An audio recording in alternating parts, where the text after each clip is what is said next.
performances all around in the Republican debate. And hold on, we got Maria. What's going on? You're on the horn. Hey, Ghost. I wanted to talk about Christie. All right, go ahead. All right. What I have not told you yet is back in 2014, when Hogan was running for governor for the first time in Maryland, I was still in Maryland, and I was helping Dan with his second congressional race. Well, Hogan was there quite a bit. I mean, Christie was there quite a bit with Hogan. And the guy's corrupt as all get out. I mean, he was collecting favors. You know, he will say what you want to hear.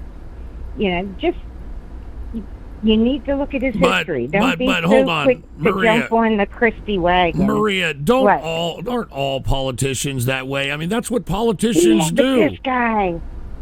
But this guy's beyond. He's beyond corrupt. I mean, you know, I've been out there quite a bit. No, but let me explain. Chris Christie is somebody that is not a perfect candidate. I didn't say he even admits it. The thing is that the GOP is in a very dire straits right now. We are not in a good position. Well, you might as well vote Democrat, because that's what you're going to get with Christie. None of the things that he has said has been anywhere near Democrat when it comes to like any of the policies. Well, name one of his policies that is Democrat. Name one policy. No, he's not going to. But once he's elected, you're not going to get what he promised. That's not how he does things. He will say and do whatever he has to make his goal. Well, give me an example. Just saying. Oh, I don't know. He was in Maryland, and he was making all kinds of deals with Hogan. You know, he was helping Hogan, and Hogan was supposed to pay him back in various ways. You know, it's all this, and when I see that, you know, it's just, I don't want anything to do with them. Well, well, thank you for your insight, Maria. I still would have liked for you to give me an explanation on, you know, why you think he's corrupt. I mean, give me an explanation. I mean, I know that, you know, he helped the Maryland governor or something, but that's what politicians do. And I think what Christie represents, in my opinion, is a Republican candidate that could potentially, if necessary, if the Democrats continue to win the Senate and the House, could potentially piecemeal some type of legislation together that both sides can have something. I mean, this is what we had during Bill Clinton's administration. Once the Democrats, and let me explain what happened here, all right? The Democrats actually had control of the House and the Senate during the first 2 years of President Clinton's first term. And the first thing that they did was raise taxes, okay? And everybody was pissed. A Democrat or Republican, they were pissed. So when the midterms came around in 94, they elected a Republican-dominated House led by the Speaker of the House, Newt Gingrich. And Newt Gingrich, I don't agree with everything that he's done, but one thing that he did was unify the party to the point where they trusted Newt Gingrich enough to be able to be unified in whatever Newt Gingrich said.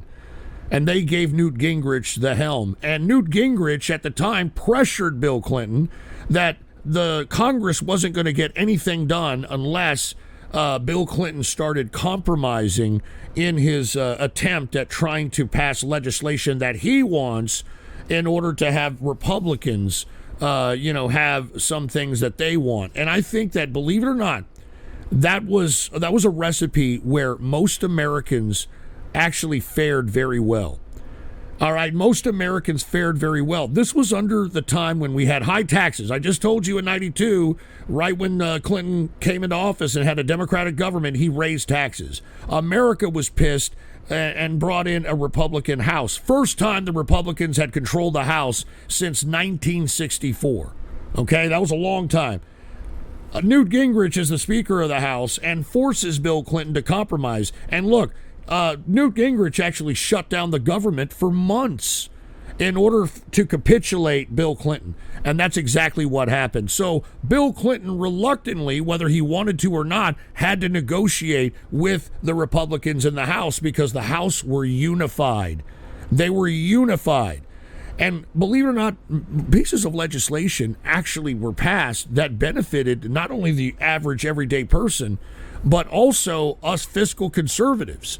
One of which was getting rid of welfare. Yeah, we actually got rid of welfare for a few years. All right, believe it or not, in the late 90s, I believe it was 97, I think maybe 98, 97, they passed a piece of legislation called Workfare, meaning that if you needed welfare, that's fine. I mean, everybody has bad times. Everybody, this is America, right? But you ain't getting it indefinitely. You only get welfare for a finite amount of time, and once that time is over, you're shit out of luck. All right? That finite amount of time, when you're given welfare, you're supposed to go out and look for a job. And if you don't find a job by a certain time, that was it for welfare. And believe it or not, that was law of the land in the United States up until fucking Bush Jr. reversed it. Believe it or not, conservative Bush Jr. reversed it. So the point of that soliloquy about that is that Chris Christie could be that president that could potentially be able to negotiate to the point where everybody fares very well. And that's what happened during Clinton's administration. I mean, even though the Republicans and the Democrats were still at each other's throats, the fact that they had to actually negotiate to pass legislation helped the country. Because remember, folks, we were not in great economic conditions, at least in comparison to what we expect. For instance, high taxes. We had high interest rates. And, we were not necessarily, the Federal Reserve wasn't just giving out money. I mean, this was a tougher time to get money, yet everybody, whenever you ask anyone who either grew up in the 90s... I'd buy that for Oh, Jesus Christ. Get back to Radio Graffiti and stop. Shut up! Fucking idiot. I'm making a point here. Anybody who grew up in the 90s will tell you that it was a great time and they miss it. And why? Because we had a government that actually had to negotiate to get things done. And by the way, we used to have an annual budget once upon a time before Obama came along and, ripped that up. We don't have a fucking annual budget anymore. But during the annual budgeting, okay, this is another thing that was a major contributing factor to our economy, even though we had all these conditions that would otherwise, suggest that it would be a bad economy. High taxes, high interest rates. We had an annual budget that the government would vote on, okay? And what the Republicans would do was try to cut from that annual budget so that when, at the end of the year, they would have a surplus from the budget, they would put the surplus into the principal, paying down the principal of the national debt. And when you pay down the principal of the national debt, that's when bondholders, who are individual investors or governments or whoever that are buying our debt via bonds, will be more comfortable in buying our debt because we are now paying down the principal as opposed to just strictly paying the interest. And you see, that's what we need again. And that's what Christie, in my opinion, at least in every town hall that I've observed him talk, and every piece of rhetoric that he has, put out there, has suggested that this is exactly the direction he wants to take the country. And he's willing to negotiate, and he really understands that, look, we have to get things done. He's the only guy that I've seen in town halls and in interviews talking about we have to restructure Social Security. We have to restructure Medicaid and Medicare. Both of these institutions are going to go bankrupt in a few years. All right? Medicaid and Medicare is going bankrupt in 2026, 2027 at the latest. The fucking Social Security is going bankrupt at 2029, 2030 at latest. All right, so we have to renegotiate those unfunded liabilities. And once those are taken off, then we have to recognize what we cut from the fucking annual budget. Or let's get back to an annual budget and cut from that. Because once we have surplus in the government's intaking of revenues and we start paying the principal, that is when we'll start seeing, even under high interest rate conditions, even in high taxation conditions, we will see a good economy. Believe it or not. All right? Believe it or not. Anyway, I thought that was a soliloquy that is meant to be said, and those that actually, give a shit about this stuff probably are saying, you know what, Ghost has got a point. All right, let me get back to, and this is not Radio Graffiti, this is call-in, by the way, all right? I'm having people call in, all right? Let's see, who do we got here? How about 770? You're on the horn. Hey, Ghost. What's up, man? I was wondering, I thought, what's his name, Ramaswamy. Okay, wrap it up. You've gone on long enough with this rant. Along the points, but you kept complaining about his foreign policy. So I'm wondering, what's wrong with his foreign policy, at least in comparison to the others? You're talking about Vivek Ramaswamy because there was a dono. I didn't hear your first part. You were talking about Vivek Ramaswamy? I said, I'm wondering what's wrong with his foreign policy. Well, his foreign policy wants to capitulate to Russia and China. And I don't think we should be capitulating. I mean, he's already said that we should just abandon ship and allow Russia to take over Crimea and eastern Ukraine and northeastern Ukraine and all that shit. I mean, and I mean, that's only going to embolden the Russians to continue going. And I think that's what Mike Pence was trying to call him out on. And, of course, Ramaswamy was trying to get louder with Mike Pence because he didn't want to be called out on that. And he was called out on it with China because he feels that we shouldn't do shit with China. You know what I mean? We should be continuing to, these imbalanced trade deals with China and suck China's schlong head. And he was called out by Nikki Haley on that. So that's my biggest criticism on his foreign policy. I don't think he knows what foreign policy is. Well, I guess I get that. But I still think, I don't really give a shit about European conflict. I don't think we should just leave Ukraine to its lonesome, but at the same time, we're giving way too much stuff to them, and we really should focus on America.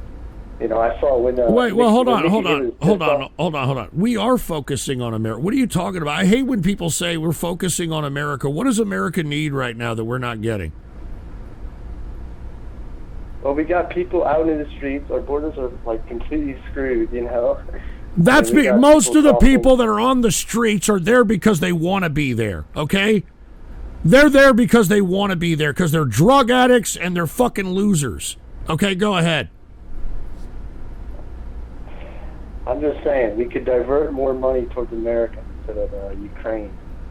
Hey, by the way, have you ever seen anybody give away food at L.A. Skid Row? Have you ever seen that done? Luckily, I've never been in L.A. Yeah, well, go out there and go hand out food and see what happens to you. All right, go out there and help the homeless and see what happens to you. See how safe you'll feel. I know it's not a safe place. Oh, you see, that's what I'm saying. You see, everybody is all... You see, this is what social media has done to individuals like this.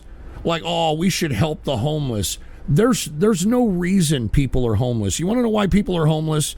Because they would rather do drugs and fulfill a degenerate life, which is very easy when, you don't mind sleeping under a fucking bridge or, sleeping in some tarp tent or some bullshit like that. I mean, you have no rent, right? You have no responsibilities. And that's really the crux of most of the homeless problem. It's drug addict pieces of trash, and it's people that have no responsibility. Now, there's another component to the homeless, which are veterans, unfortunately, and that is a whole other arena.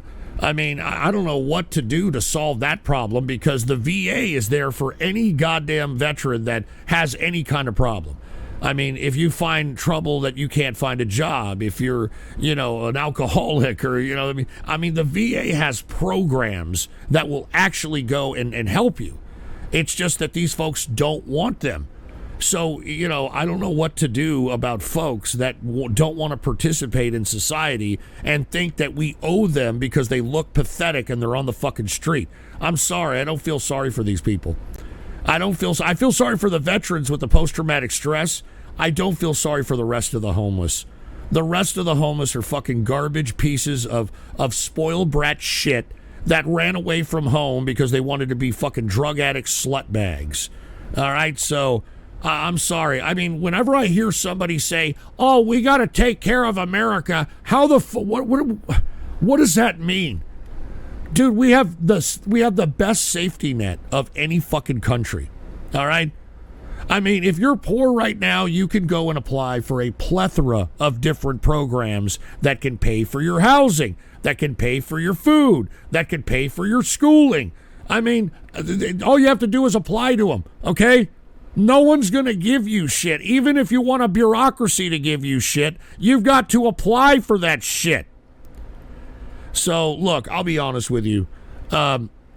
We had, well, I don't know about now, but during our peak, during the time in which we couldn't find fucking workers anywhere post-COVID, I mean, you had to give people fucking signing bonuses at McDonald's, for fuck's sake. I mean, I've never seen such a thing.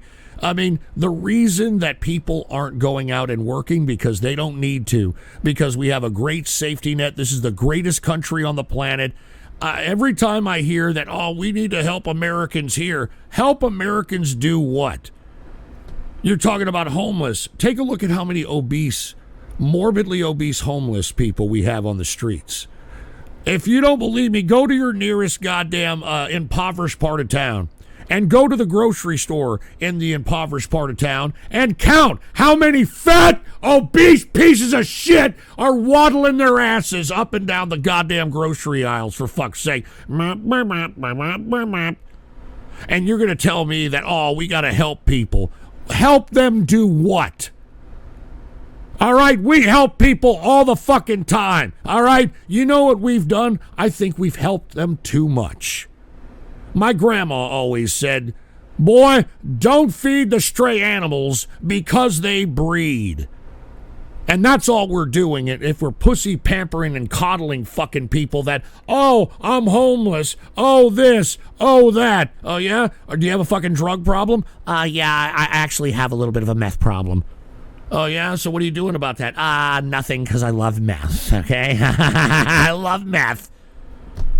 I'm sorry. I'm just saying, man. I mean, I hate to hear, oh, we got to do shit better for Americans. We're the most obese people on the planet next to Kuwait. And you just take a look at Ard Hammond and you'll see why. I mean, we're the most obese fucking country on the planet. I mean, we are so ungrateful.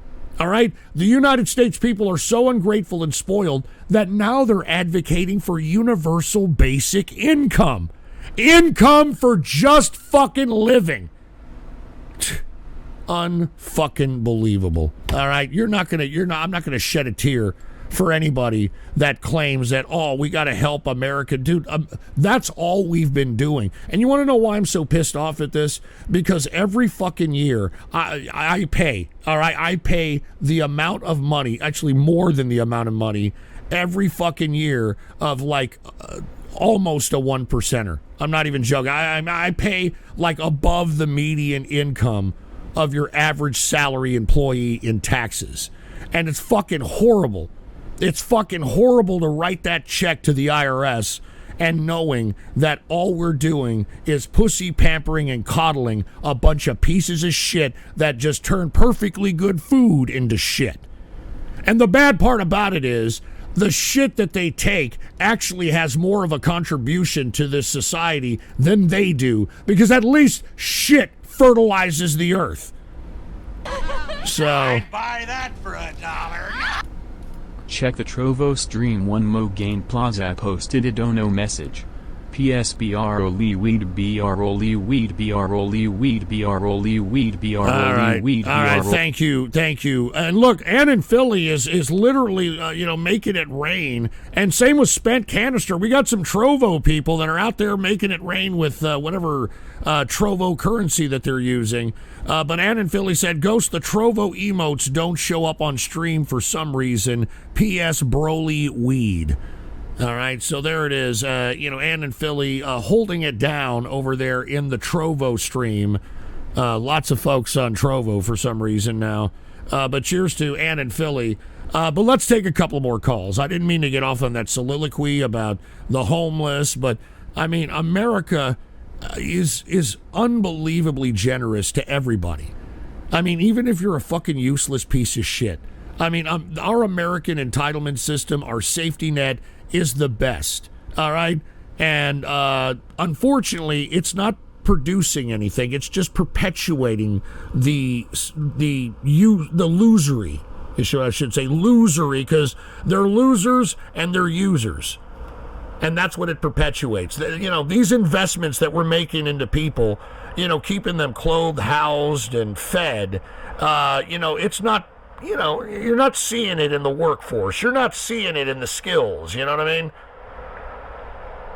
So anyway, sorry. I mean, some people are probably getting a little upset. I'm sure there's a bunch of liberals out there like, oh my God, did you hear what Ghost said? Hey, all you liberals that are pissed off about what I said about the homeless and the poor and shit in America, why don't you go take a look at 80% of the fucking world that lives on less than $2 a day? How about that shit? Oh, I'm a fat fucking America, and I deserve more. I want my money. It's my money, and I want it now. I'm not even fucking kidding around. All right? 80% of the fucking world live on less than $2 a day, and you pieces of shit are talking about goddamn universal basic income. For fuck's sake.